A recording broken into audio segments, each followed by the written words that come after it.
Well, hey, Gundam Maniacs, welcome to the Gundam Explain Show. I'm Adam Blue. Always happy to do this. And with me, you got Steven, always helping me do this. How's it going, Steven? Going all right. Thank you for having me. Oh, yeah, no, of course. I mean, I think it's like you have to be. It's going to be weird whenever, like, you're not on the show anymore. But I think that's just part of life. It happens from time to time. For whatever Yeah. reason, life gets in the way. But I don't know. We've been doing this for like a year now, right? Between your show and my show, or it's about to be a year or something. I think so. We're coming up on the anniversary of the fusion dance that that occurred Yeah. between Gundam Explained and Midnight Hatter. Yeah. No, it's cool. I'm happy about it. But and if you haven't, check out links in the description right now. But yeah, check it out later after the show. Yeah. But yeah, Yeah. the live we did yesterday with Steven, that was awesome because it got into a subject I'm really into, and it's Oh, yeah. about canon. And I think we were able at the end of the day, I think this is with any subject. There's no right or wrong, but Right. there's a way to have fun about it. Yeah. That's all that matters. Yeah, and by creating the most like inflammatory title and thumbnail, hopefully, I'll get all the hate in the comments. That's But I got to say, I appreciate that because there are times when I'll see an inflammatory headline. I'm like, "Ooh, that would be interesting. Let's see what it's about." And it's just not interesting. But this was inflammatory, but it was getting into the weeds of the canon. But really, you sometimes don't get that type of content true. with those Yeah, titles. and you're such a positive presence that it Mhm. could have easily devolved into a toxic conversation, but you kept it civil, and we used it as an opportunity to hopefully inject some joy into the Gundam Inject fandom some community, joy. whatever you want to call it. Sounds like a good evening. But yeah, I tell you, like I like just being positive. Just makes the rest of the day positive, and then makes more people enjoy this stuff. So, but shout out Goose, Shirtlad, and Autonomous. They started their chat like 30 minutes before it started, and it was the goose is loose, the sleeved skirmisher is flailing, the age of Ultronymous has begun, and I was like, wow, you guys all have catchphrases. Like for the first thing they say in the chat. Yeah, pretty I awesome. love it. But also, yeah, good to see you guys. Neo X, Travis Wadlow, JamCal X, WebFox 100, Shy Guy OC. Yes, the intro music is awesome. That's from the Fist of the North Star game on the Xbox 360, the first one, and it's on PS3. But yeah, let's see. Brian Zanichelli, good to see you, and Robert. Good to see you. Well, we have an interesting show today. Goose had sent in a Patreon question before, and it was a good idea, but I was like, man, that's a lot to cover. And basically, he was saying, pick your 5 favorite mobile suits between Steven and I, and then we put them head to head. I think for today, we're going to talk about the Zeta suit, which I believe, Steven, would you say that's your favorite, or is it's one of the favorites? Oh yeah, I would say that's definitely number one. Oh, okay, cool. Number one. So, and for me, the double Zeta is in the top. There's just something about it, and we'll get to that in a little bit. But we're really going to talk about the suits themselves, not like the animation or the Right, shows yeah. or whatever. But And not necessarily kits or anything like that. yeah, but we'll show off some. Yeah, that's right. We're not going to be comparing like what's better kit wise, but we'll show off some of the kits we have. Some merch. But also today is May 4th. So there's that whole May the 4th be with you. No, this isn't And a also Star with Wars. your spirit. What's that? And also with your spirit. What do you mean? That's the Catholic thing. Like peace be with you and also with you. Yeah, but Okay, yeah, I'm one of those blasphemous heathens, but no. So I mean, this is Gundam, right? But Star Wars is cool. Star Wars was, I think, maybe other than Ghostbusters and Ninja Turtles, the first IP that I like really grasped, and it was like, wow, I'm really into the lore, the world building, and all that. And Gundam has really elevated what I think can be achieved in an IP, a sci-fi IP. But I still have a soft spot for Star Wars. And so do just last week they released that Jedi Survivor game. Now, Yes. I haven't beat Fallen Order. I've played through it or tried playing through it 3 separate occasions, and I just cannot get into it. And nothing. It's like it's not the game that's bad. It's just it doesn't feel like a Star Wars game. It just feels like another cool open world Uncharted action adventure game that I've done many times. So because there's not unique gameplay that makes it feel like Star Wars any other game, it's like Dead Space and Callisto Protocol came out earlier this year. They were third-person action games. They had force abilities too, the push-pull thing. So, in the early days, Star Wars did a good job of having its own gameplay. But I understand EA was in a weird position. Respawn is an excellent developer. They're like, hey, let's just get a AAA game out there, throw a Star Wars skin on it. Yeah. So then Survivor comes out, and I am hearing that they've improved on some of those things that people didn't like from the first one. Which, again, it's not that it's good. The first one was bad. It's just had certain things that were underwhelming, level design and all that. So I've heard this one is better. I might play it, but I picked up the Cal Kestis action figure because I might not like the game, but I think the idea of the character and the story is cool. Also, Hasbro makes excellent 3.5-inch or 3.7-inch action figures. Well, now that brings up, not to dive back into yesterday's conversation, but is there a canon appearance for Cal Kestis now that in Jedi Survivor it seems like he's much more customizable? You can do different hairstyles and beards and things like that. It's interesting you brought that up. So what I do is I consider then whatever they release as official merch is the canon appearance. That's how I'll do it. It's like Shepard in Mass Effect. Oh yeah, that's right. You can customize them however you want, but then there's the bald. Yeah. That's Shepard. Or it would be weird too because for instance, another series I love, Dark Souls, with all the different armor types. When they come out with the figure, it's mainly whatever is on the cover. The main armor that's on the cover. Whereas there's all these other awesome armor pieces they could make into action figures. So, yeah. But also showing off my favorite figure. This just came out recently. It's like the ultimate version of Luke from The Mandalorian. That Very part nice. at The Mandalorian at the end of season 1 or 2 or whatever. So, any Star Wars shenanigans you've got yourself into recently? Not recently, but given that Jedi Survivor came out, and there's been the issue with PC versions not performing, not being optimized for all machines. It got me thinking about, man, it's been so long since I've been like a PC gamer. I've just been a console guy pretty much my whole life. But there was a period in high school when I played the crap out of RTSs, and my favorite RTS was Star Wars Galactic Battlegrounds, and I think I'm going to download it and boot it up and just relive some of those glory days because that was the best. Yeah, good call on that. Definitely PC gaming for me at its peak was the RTS games. StarCraft, Command & Conquer, Warcraft. Yeah, Star Wars Galactic Battlegrounds. I didn't play Empire at War. That one I didn't play either. Which was made by the Command & Conquer developers. The thing was the actual tactics were a little scaled back compared to a Command & Conquer. Or the Galactic Battlegrounds, where it's more about as you're building up your base and you're building up these armies. And yeah, the Empire at War was a little bit different. It had kind of the more strategic, of the different fronts you had to go to and all that. So yeah, it's more like a grand strategy. Yeah.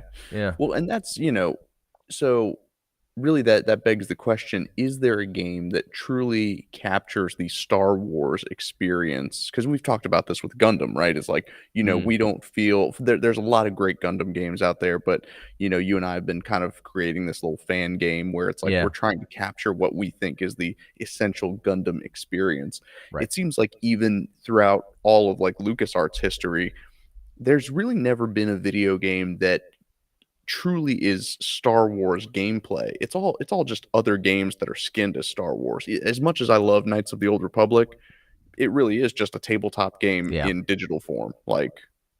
If I would say, because I think that is a very good question. I would almost say Dark Forces, almost Dark Forces. Just because at that time, there weren't that many first-person shooters, and the ones that were made were more like of these like enthusiast indie devs, like even though they were big, they were just badass game devs wanting to make a badass game. But so when you get LucasArts with their money wanting to make a first-person shooter, you get something like Dark Forces, and that felt. I mean, you're hearing the Star Wars music, like. Even though they had like X-Wing and TIE Fighter and all that, like Dark Forces was a culmination of taking the best of the technology and making you feel like you're in Star Wars. I even think Jedi Knight, Dark Forces 2, did a good job too, because it was the first mouse and keyboard game, maybe in general, but at least for me, that had mouse look. So for the first time looking around in the world in 3D, like in its Star Wars, and there are areas in that game that games don't do too much, where it's like long, vast expanses where you're just going from point A to point B, but you're seeing this world around you, and you're like, wow, it's... and so you really felt you're in it. And then when they came up with the Jedi Academy games, that was about the time where the industry kind of had this AAA, like, this is what a AAA game will look like. And so Jedi Academy then just kind of became more samey at that point. The one thing that helped, though, there was a command that you could type in, and I forget it off the top of my head, but it was to where there was dismemberment. So when I played that game, I always turned on dismemberment. So if my lightsaber went through a stormtrooper, it would dismember them, because I felt like that is the Star Wars experience. And that's what's missing from these new from Jedi Survivor. Like, it doesn't feel like a lightsaber.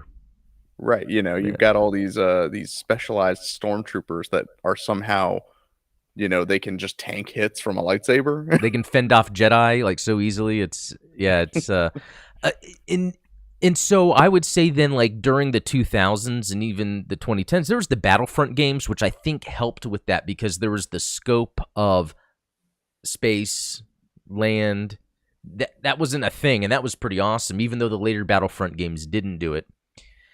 Battlefront 2, first Battlefront games, like, I think pioneered the third-person shooter, because at that time everybody was doing first-person shooters, and then all of a sudden you have this ability to run around as a stormtrooper, and it's like, oh, I get to see myself shooting bad guys. This is awesome. Yeah, that really pushed the third-person thing, because even like on that scale, because even Fortnite, took that. The newest Battlefront 2, while it was third-person, it did give you an option for first, and I played so much where I started playing in first person. Yeah, first person. I think I had it where the POV slider was all the way open, so it like really felt like I was there. I remember, and I have the video clip saved.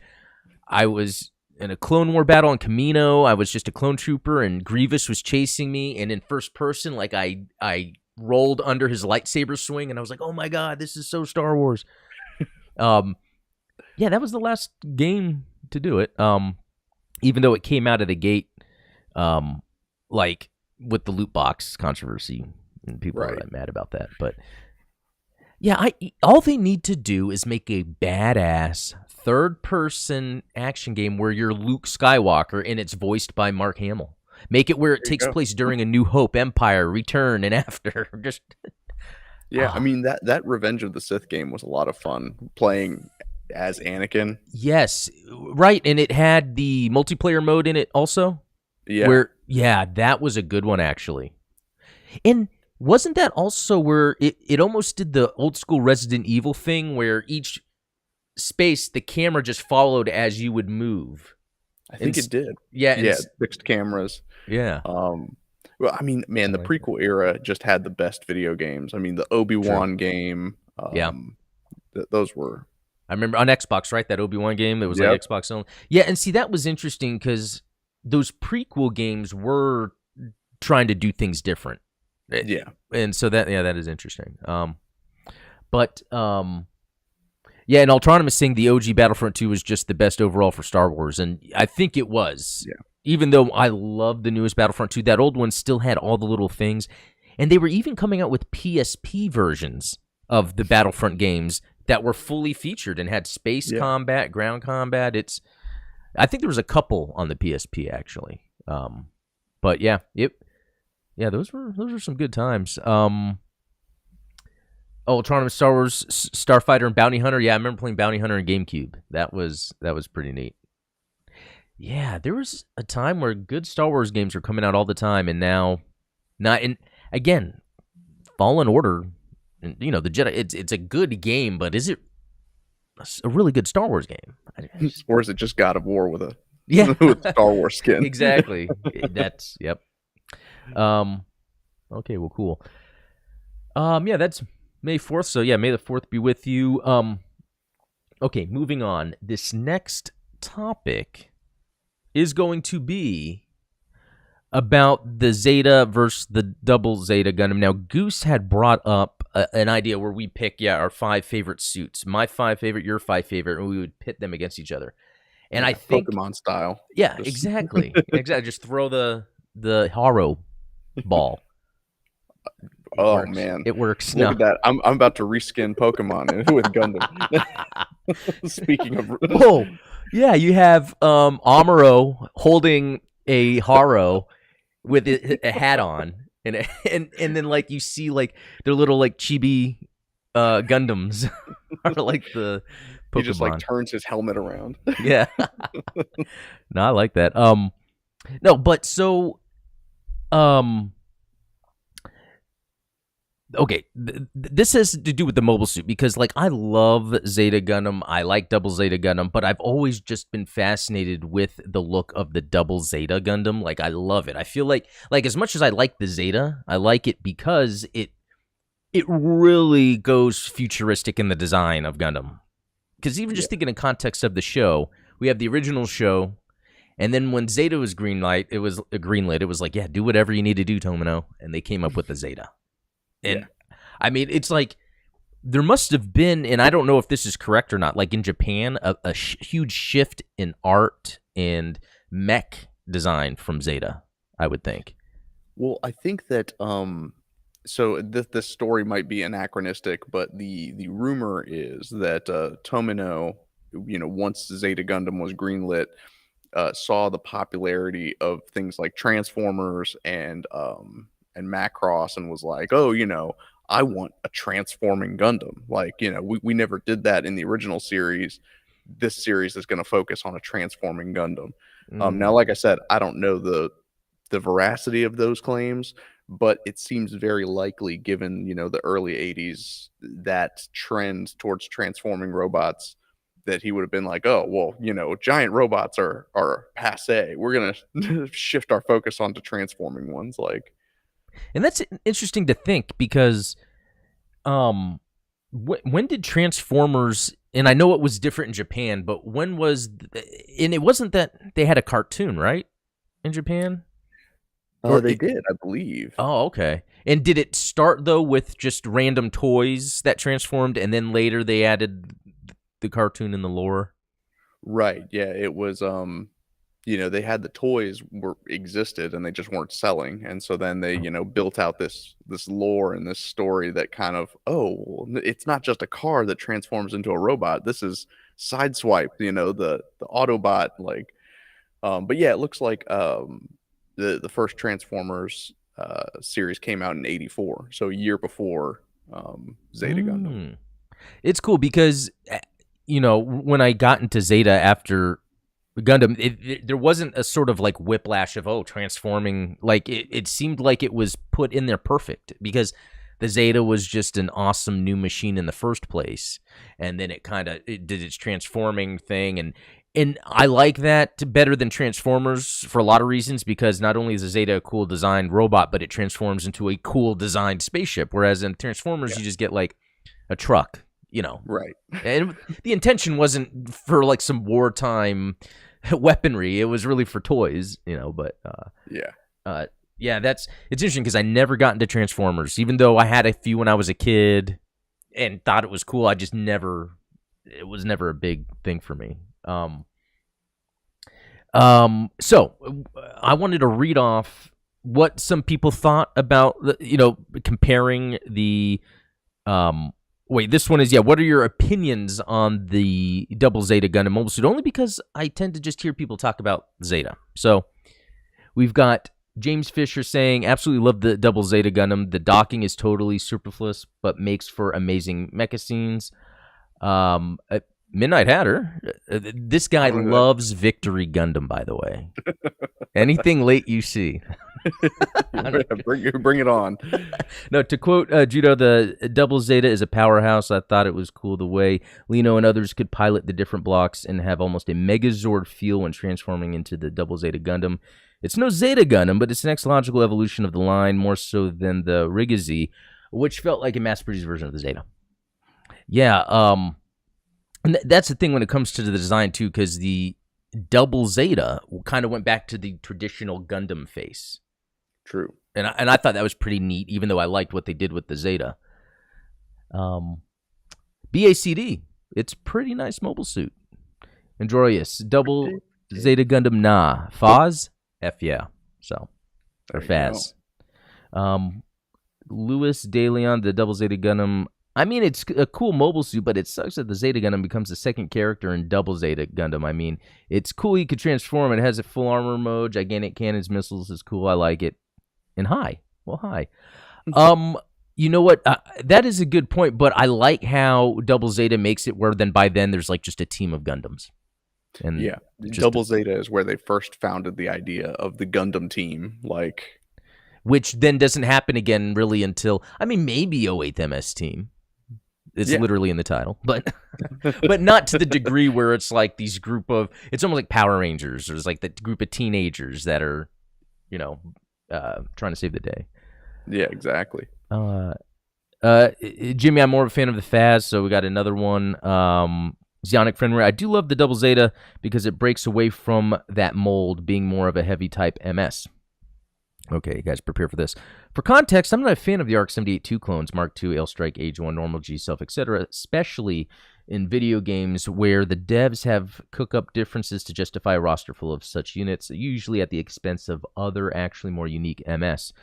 To put it in a different way, the fight it had with the Psycho Gundam Mark II felt more like a fight between the two MS of the same category, despite the size difference.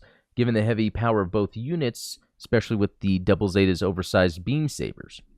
In turn, there were also occasions where the Double Zeta's firepower was not the answer, and Judo switched to the more mobile Z Gundam. In other words, there are times where, despite its high capabilities, it wasn't the most suitable machine for the job. My one complaint would be that I think the base Double Zeta shouldn't have remained OP until the end of the series, rather meeting its match, if not surpassed, by machines like the Dovenwolf, which in turn would have better justified the full armor upgrade. Speaking of the FA Double Zeta, I was disappointed to learn that it was not depicted as the Master Grade 100, since that version further added a huge shoulder-mounted beam cannon, which alongside the waist cannon, which it had in the series but didn't use, gave it a total of 3 single-use high mega cannons, or essentially the same kind of firepower as the Wing Gundam. Also, this helps address a minor complaint of mine, that the left arm was left rather underused, but with the huge beam cannon keeping the right arm busy, the double beam rifle can now put the left arm to good use. That's interesting because I was just looking at my. So this is the version Katoki Robot Spirits, and I think this is not a metal Robot Spirits, but it's like a special version of Robot Spirits. But anyway, yeah, I was looking at that, left arm with the shield, and I was like, oh, where's the shield on the right arm? But yeah, he's got that huge gun. Interesting. So I wonder if that has to do with weight distribution, power output, because they're good with that in Gundam. I was watching an episode of Unicorn last night where Riddy steals Banagher's beam magnum, and I didn't realize this the first time around, but after he shoots it, you see like sparks flying from the joints, and I'm like, oh wow, that was a nice little catch. Yeah, because even Banagher's Mark II variant has a arm made to support the gun, and then even in narrative, didn't he even have like the silver swappable arms? Oh, is that what it was? Okay. Yeah, it was like he would fire the beam magnum, burn out one arm, and then like swap on another one. Okay, so I guess man, at that point, just build another unicorn. Yeah, I know. Get another mobile suit. Yeah. And then Daisuke Niwa, who leaves a lot of very interesting comments, says, "Don't care for it at all." So that provided. You know what? Concise, to the point. I appreciate it. Good comment. Top rated. Cool. So, I wanted to pull up then the Zeta here real quick. So while So you're what? pulling that up, question. Yeah. So did that Verka robot spirits actually come with like clip-on wing binders for the right arm? Because here, the high grade has Oh, got the wing you know what? binder. Then that's a good question. Either Like it's maybe they're removable or something, but yeah, the high grade is hmm. totally capable of wielding the double beam Yeah, rifle. see, and that's what I thought too. That's interesting. Yeah, I have my high grade in storage, but what's interesting is the gun for the right arm plugs into the shield component. So I'm gonna have to pull that out and see Oh, if I have it in my interesting. accessories and see. Um, Hmm. that is interesting. But it's like I like the high grade version. Yeah. I I just wish for as much large plastic hollow pieces there were.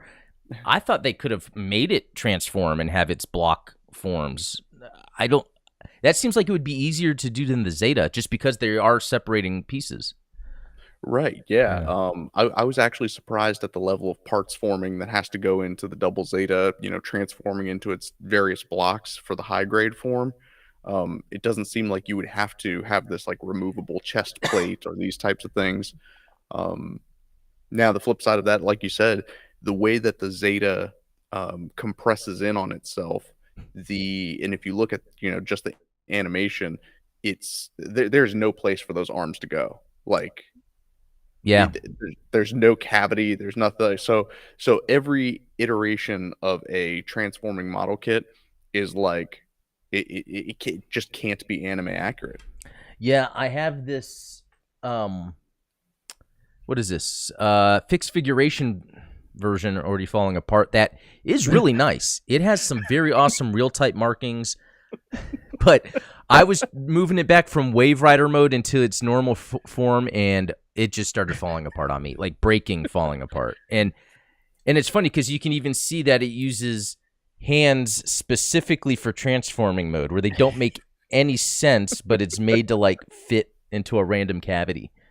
Um, it I'm glad that we both have a dilapidated Zeta. This is the HCM Pro Zeta that oh, I recently transformed out of Wave Rider mode.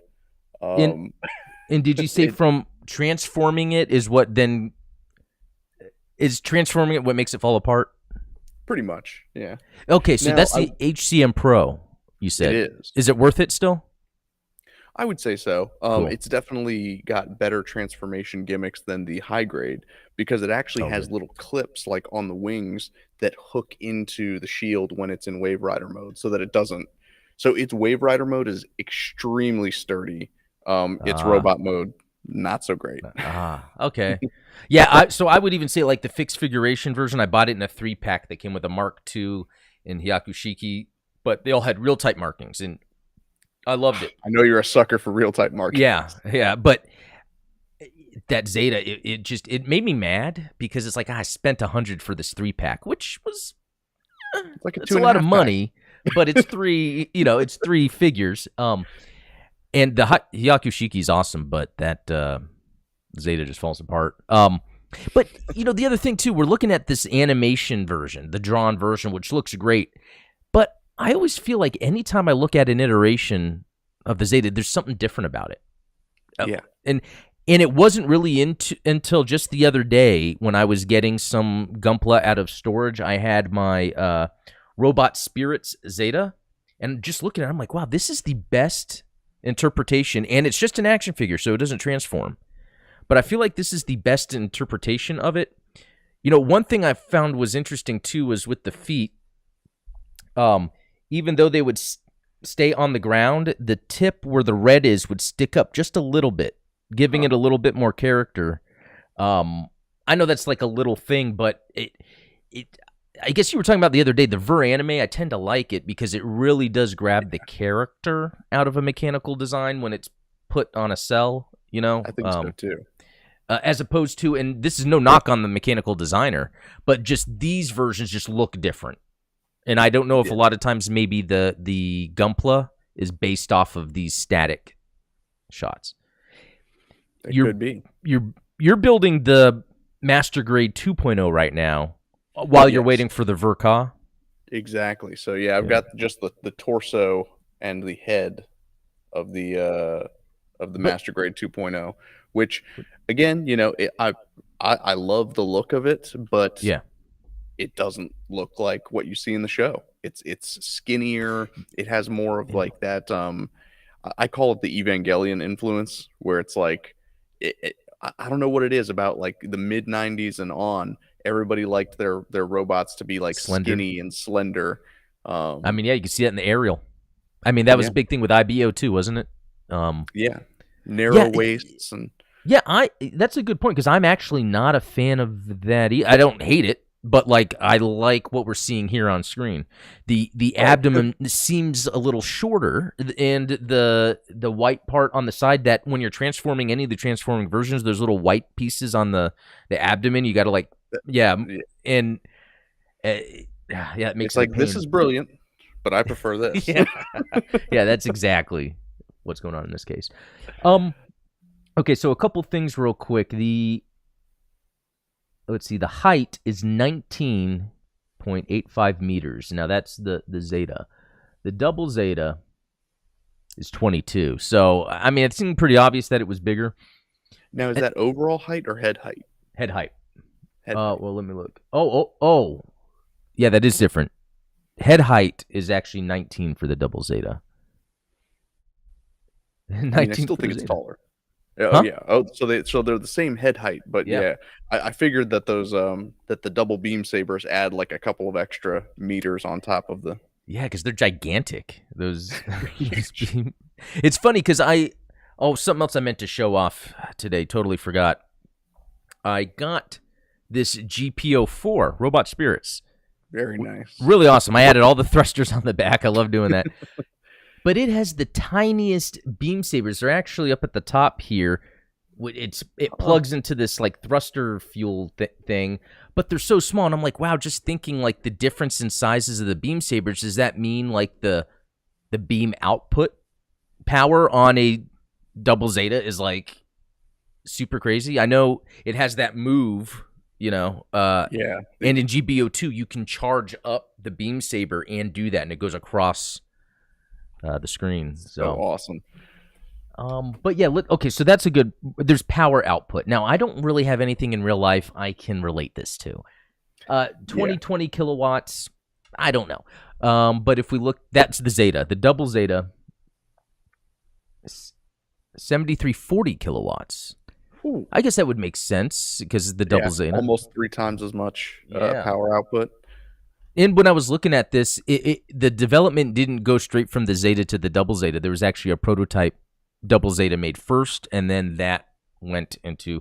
I mean, if you look at it, the Zeta is MSZ006, double Zeta is 010. So, you would assume then there's multiple iterations before they got there. So, okay, the other thing of known pilots. They're almost the same. I think the only difference would be there's probably people from Zeta that died that never got to pilot a double Zeta. I think R.I.P. Yeah, but I think that's also a neat thing. If you look at it, known pilots, you're seeing like Beecha, Lino, like a lot of the people from double Zeta. The other thing too. Okay, so that power output was high. But that's because, doesn't it have the high mega cannon? So the hyper beam saber beam cannon. So it has the ability to turn the beam cannon, like the beam sabers. It can turn them down over the shoulders and fire them as beam cannons, which is. That's right. You're like, how many more weapons does this thing need? Yeah, I know. It's funny. It reminds me of I think it's the Cublé, isn't it? Where it's like the hand can shoot the lasers or be a beam saber. I think the Bjarlant does that too. That's pretty interesting. It's almost like you'd have some sort of regulator for the emitter, where it's like, okay, is this a rapid fire beam shot or is this a static beam? That's pretty neat. That's kind of a neat idea. Very cool concept. Yeah, the 21 tube missile launcher on the Double Zeta. Um, and the biosensor is saying it's a variant of the Saikamu system. Its full Right. capabilities are unknown. Did the Zeta have anything similar? So Um, it did have the yeah, biosensor. quasi Saikamu device. Yeah. So it's pretty neat that they never really, it seemed like, went all out with explaining exactly what it meant, but just kind of a general, hey, there's a sensor a sensor inside this MS that can read your brainwaves. Yeah. Essentially, what it is. And maybe generate some pink clouds around your mobile suit Oh, that make you impervious to harm. I don't yep, know. exactly. Um, let's see. Looking at this is one where it has the high mega cannon on its head, which is another Yeah. like crazy feature. Yeah, I mean, it's good that someone finally made some use out of the head because it seems like the head, everyone talks about like, oh, the Zeong, the legs are overrated. You don't need legs. Well, it's like, do you really need a head? I know. Because And the it's funny cockpit's in the making the chest. eyes a sensor. It's Yeah, like two on the nose. It's like, right. how about not have this extra thing that could be shut off? But no, Yeah, it's cool. I was watching. Yeah, was it Unicorn? I was watching where Benadryl is sitting there in Unicorn and Riddy is next to him, and he's like, Riddy, and then you see the Unicorn head like move, like, nah. It's like, was he really moving the head to say, oh, Riddy? because he has to manually turn. Like it's not like an automatic. Yeah, I thought that was pretty funny. So anyway, just kind of surface level talking about both the Zeta and Double Zeta. Like, it, I mean, it seems like the Double Zeta is just more powerful, and it would be like unfair to rate them because there's a purpose for that. This was a time where Anaheim Electronics was super accelerating the weapons that they would manufacture, and so you would assume it would be better, but design wise, I like the Double Zeta better design wise. Would you say for you it's Zeta? Oh yeah, it's got to be Zeta. And honestly, what really sold it for me is even after I watched the Zeta animation, it was when I played Gundam versus Zeta Gundam on PS2. Yeah. Is the because when I first started playing that game, I was like Gundam Mark II, Gundam Mark II. I'm going to use the Gundam Mark II Oh, for okay. everything. And then the first time I used the Zeta Gundam as Camille, like in the in the story mode, I was like, this thing is fast. And it's like it Oh. moves fast. Like everything about it is just quick and it feels snappy and responsive. And I don't know. It's like I imagine that's how Camille felt But that's actually pretty piloting the cool Zeta Gundam. that the game was able to have that come across to you. Yeah. To really make you appreciate like you're feeling it. It's just a game. It's just semi simulating the experience, but it was enough to really make you feel a difference. Yeah. That's pretty neat. I haven't played that, but was that the first like in the versus pretty much the versus style So games? so there was like Federation versus Xeon, which, Oh, that's like the original one. And that's a fantastic game as well. But yeah, once you get into, I think actually Federation versus Xeon has more 1 year war suits than Gundam versus Zeta Gundam. no. But Gundam versus Zeta Gundam also does feature the Double Zeta as a secret unlockable character. Oh, nice. Yeah, so because basically, you complete the story mode and it's just Zeta Gundam, but then there's like a secret unlock path that you can go to get Puru's Cubile, the Double Zeta, and you can unlock a story mode that's Char's counterattack. So like, there's a mission Oh, at the end where you play the Char's counterattack final battle between Char and Amuro. would you say the game still stands up today? Playing it? Oh, 100%. Oh, And Shirt Lad in the chat, I think he'll oh, agree with me on that. yeah, that's right. He knows. Oh, But okay. yeah, and even in that game, Fenrir brought up the point where it's like, yeah, these are mobile suits that are designed for different purposes. Like the Double Zeta is a powerhouse. It is designed to be just, you know, balls to the wall. Doesn't matter what power consumption it takes up. It's going to overpower you with, the best beam cannons, the best high mega cannon.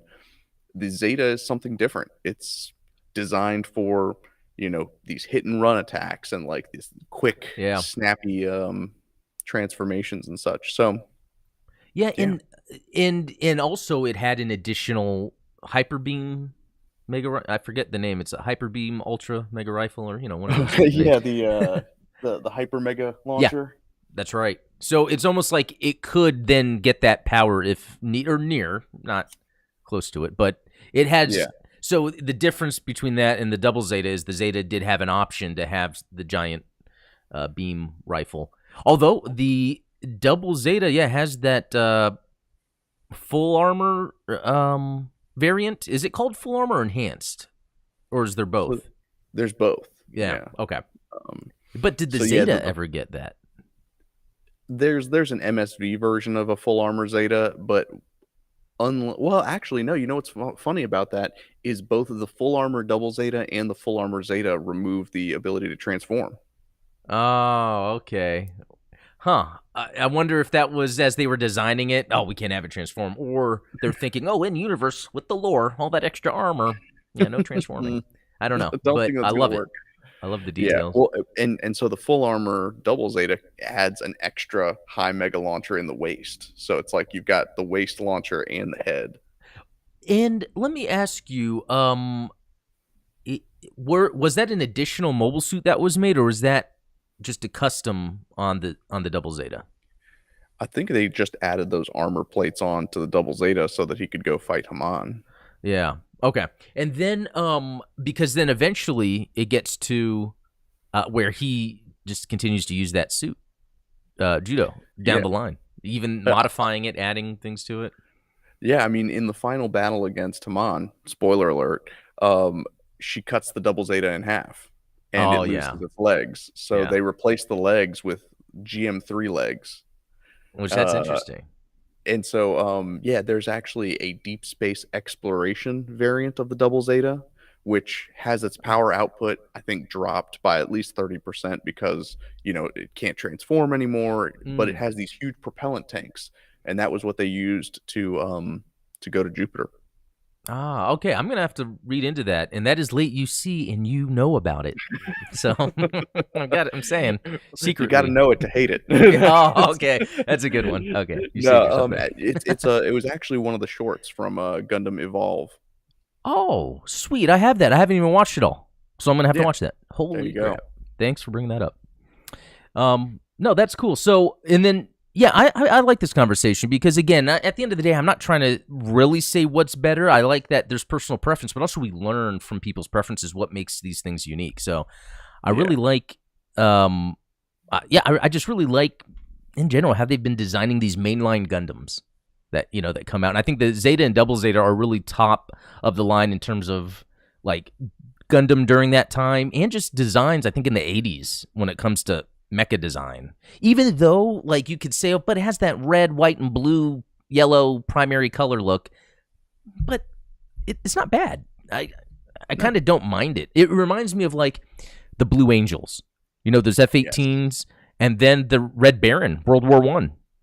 Yeah, this is red. I don't know the names of those types of aircraft, but the World War One. The biplane. Yeah, biplane. Yeah. So it's not unreasonable that there would be primary colors used on fighter No. craft. In fact, we talked about this yesterday, where it's like the idea of propaganda and the use of having something that's easily identifiable on the battlefield. You wouldn't want Yeah. to cover the Gundam in camouflage because you want Xeon to be terrified of this thing. So it stands to reason, and they keep that theme. It's like when they manufactured the GMs, they wanted them to look like Gundams, Yeah. so that yeah, It's cool. I got to say, I like it. I do like it. yeah, and it also sells more toys. Yeah. There's Hey, a if real that world means more application to it. Gundam, that's okay. Yeah.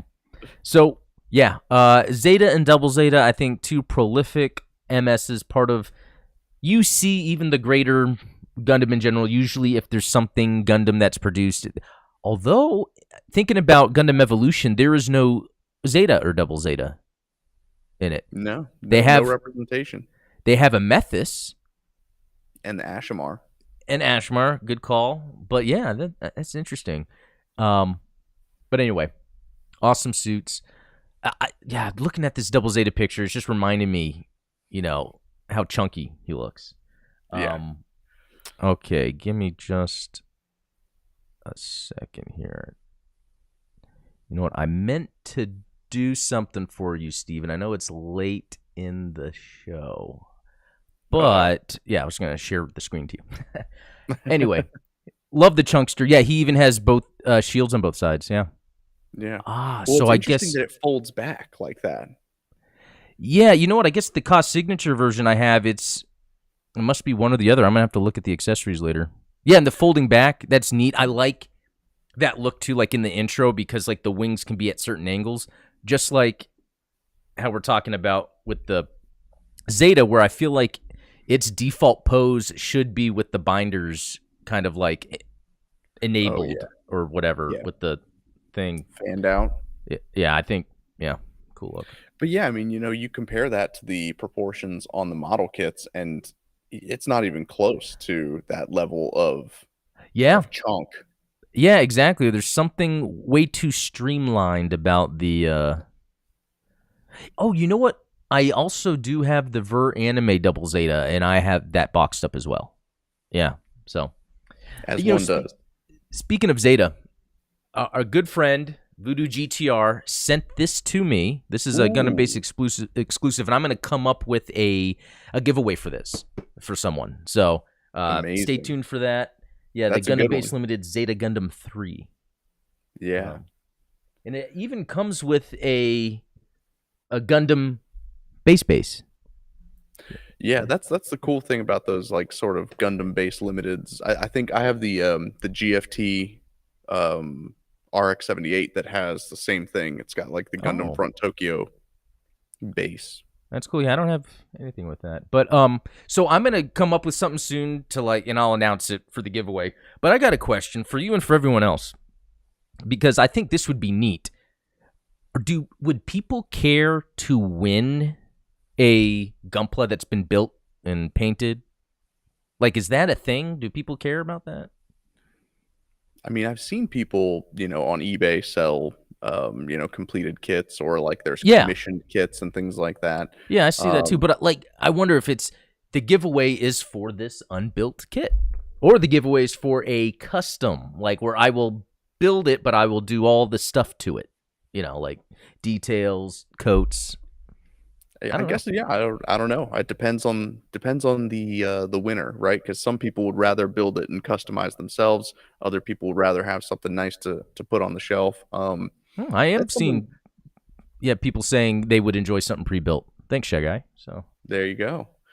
Well, yeah. Then I'll definitely, because as I'm getting more and more into the diorama building, I will consider giving away some dioramas, especially if we oh, start doing some charity streams and charity giveaways, because yes, great idea. I would love to do something like that. Yeah, because I feel like that sometimes. I have a lot of cool Gunpla here, and it's like sometimes I don't have room, but I would love, I put a lot of care into it. I would love to like give it to someone that would love it. So I just don't know how. I know people commission things, but usually it's because it's something specific they want. But Right. anyway, cool. Okay, I'm gonna move on here real quick. Oh yeah, there was some P Bandai that went up again. Um, and it was funny. They GM had Spartan up again.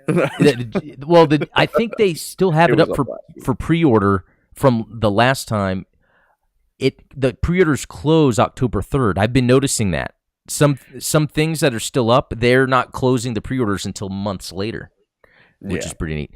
Now that Neo Zeong, it went up again, sold out immediately. Yeah.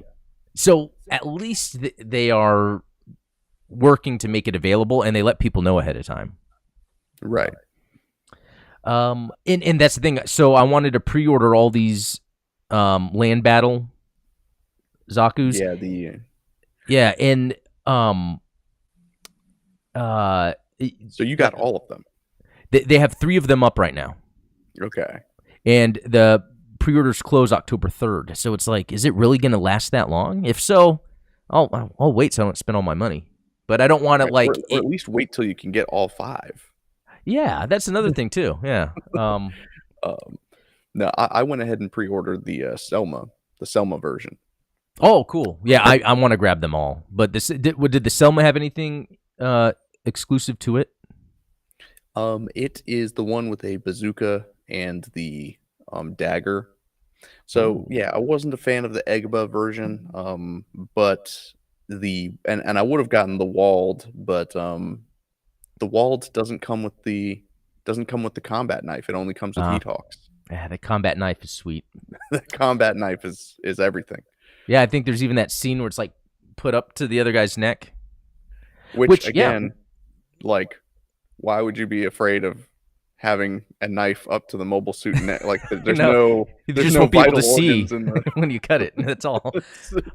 But no, really. And then on the subject of Cucuruz Doan's Island, crazy Friday, one of our supporters, Mike, dropped into the Discord. Hey, Cucuruz Doan's Island English dub is on Crunchyroll, and I was so shocked, so surprised. Just yeah, It came out of nowhere. I watched it, enjoyed it. You know what? That movie is just so good anyway. It's like a feel-good movie. Like the music, yeah. the mess, even the times of high-risk terror, like how Makuve's laughing that he's going to have these nukes launched and destroy all these major cities. Like that's so terrifying. But it's like that subplot that is taken over by kind of the positivity of Amuro meeting Doan in the orphans and like kind of that struggle of we are from these different sides and ideologies, but we can get along. I don't know. The music too. Like, and it's like where Yoshiyuki is like, no, not Yasuhi. I'm really bad at Japanese, but the artist of Yeah. Oh, um, Yasuhiko, yeah. yeah. You can tell there's these lingering shots where he's purposely just wanting to draw what he would ultimately want to draw. Like Yeah.